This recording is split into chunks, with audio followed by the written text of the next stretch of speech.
بسم اللہ الرحمن الرحیم۔ السلام علیکم۔ ہم سید طارق شہر پٹنہ سے آپ دیکھ رہے ہیں یوٹیوب چینل ڈسٹری کا پروگرام میری آواز سنو۔ غریبی اور امیری یہ دونوں بہت ہی نزدیکی رشتہ دار ہیں۔ ان دونوں میں قربت بہت ہے۔ یہ دونوں ایک دوسرے کے بغیر رہ نہیں سکتے۔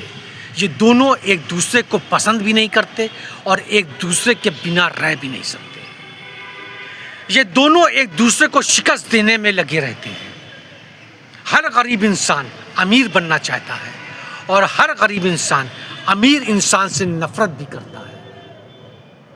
جہاں پہ غریبی ہے، غربت ہے، وہاں پہ امیری نظر نہیں آتی، اور جہاں پہ امیری ہے وہاں پہ غربت نظر نہیں آتی۔ امیری غربت کو برداشت نہیں کر سکتی، پسند نہیں کرتی اور نہ اپنے نزدیک آنے دینا چاہتی ہے۔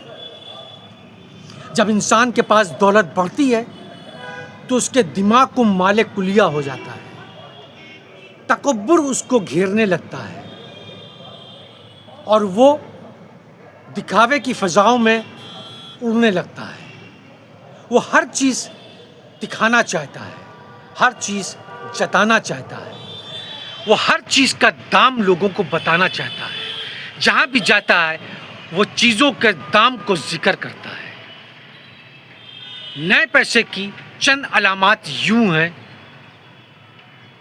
کہ جب نئی دولت آتی ہے تو مرد حضرات پتلون کو نظر انداز کر کے نیکر پہننا اپنی شان، اپنی شوکت سمجھتے ہیں۔ وہ نیکر پہن کے زیادہ ٹہلنا گھومنا پسند کرتے ہیں، اور ان کی عورتیں، ان کی بیگماتیں، ان کے شانوں سے دوپٹہ غائب ہو جاتا ہے، ان کے جمپر کا گلا بڑا ہو جاتا ہے، ان کی شلوار اونچی ہو جاتی ہے، کیونکہ امیری دکھانے کے لیے شلوار کا اونچا ہونا اور گلے کا بڑا ہونا لازم ہے۔ اگر یہ دو چیز نہیں ہوئی تو امیری نہیں آئی ہے۔ جب امیری بڑھتی ہے تو گھر کے مہمان خانے میں انگریزی کی کتابوں کی باڑھ آ جاتی ہے۔ وہ کتابیں جو کبھی نہ پڑھی، نہ کبھی پڑھنے لائق تھے، نہ کبھی دیکھنے کے لائق تھے، نہ خاندان میں کسی نے پڑھی ہوگی، وہ کتابیں لا کر کے سجائی جاتی ہیں یہ جتانے کے لیے کہ ہم اہل علم ہیں، دانشور ہیں، اور ہم بہت جانکاری رکھتے ہیں، ہمیں ہر قسم کا فہم ہے۔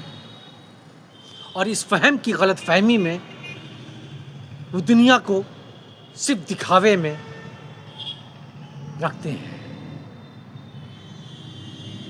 بہت سے الفاظ امیری کو جتاتے ہیں، جیسے honey, oh no, oh stupid, aha, oh you. اس طریقے کے الفاظ استعمال میں زیادہ ہونے لگتے ہیں۔ جب آپ کو یہ تمام چیزیں دکھائی دینے لگے کسی میں تو آپ سمجھ لیں کہ ان کے پاس نئی دولت آئی ہے۔ آپ ان سے نفرت نہ کریں، آپ ان سے کنارہ نہ کریں، بالکل کنارہ کشی نہ کریں، کیونکہ آپ کو یہ سوچنا ہے کہ یہ ایک بیماری ہے۔ آپ کو بیماری سے لڑنا ہے، بیمار سے نفرت نہیں کرنا ہے۔ جس کے پاس دولت ہوتی ہے، پشتینی، ان کے سر جھکے ہوتے ہیں، ان کے لباس اچھے ہوتے ہیں، ان کی نگاہیں تہذیب میں ہوتی ہیں، اور جن کے پاس نئی دولت آتی ہے وہ آسمان کی طرف سر اٹھا کر کے تھوکنا پسند کرتے ہیں، اور آسمان کی طرف سینہ تان کر کے چلنا پسند کرتے ہیں۔ ہر انسان کو وہ حقیر سمجھتے ہیں، اپنے آپ کو وہ اعلیٰ سمجھتے ہیں، اپنے رائے کو وہ سب سے اول رائے سمجھتے ہیں، سب سے اعلیٰ رائے سمجھتے ہیں، اور ہر آدمی کو وہ رائے دینے میں کبھی بھی چوکتے نہیں ہیں۔ نصیحت تو وہ دے نہیں سکتے ہیں، کیونکہ نصیحت دینے کے لیے خود اس کے لائق بننا ہوتا ہے، اور نصیحت وہی دیتا ہے جس کو ٹھوکر لگی ہوتی ہے، نصیحت وہی دیتا ہے جس کے پاس خاندانی علم ہوتا ہے اور وراثت سے اس کو دولت حاصل ہوتی ہے۔ شکریہ.